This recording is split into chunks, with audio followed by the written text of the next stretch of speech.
Papasagin ko yan, tignan mo. Oh, ikaw, Axel. O, sige na, away na. Hindi na nga ako gwapo eh. Eh, si Ninay.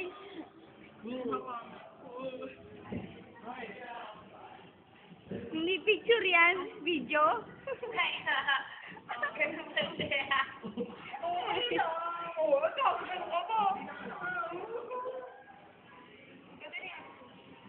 Pakyo ka din! Pag pinupuri tayo, pag ginaway tayo ko eh. Ayoko na talaga! Ito naman video magalang ko na nakausap mo. Amal naman ang kausap na yan. Kagabi nga, binigam sa limang tito, naghanap ng kausap doon, at ang kinain eh. Sabi ko, kausap ang bilis, hindi pwede magkain, yan na naman. Ang ganda kasi. Pakyo ka, Maika! Sige, video ka ba, magkapag-grip ako. Nalagay ko lang naman ito sa multiply. Kasi for everyone.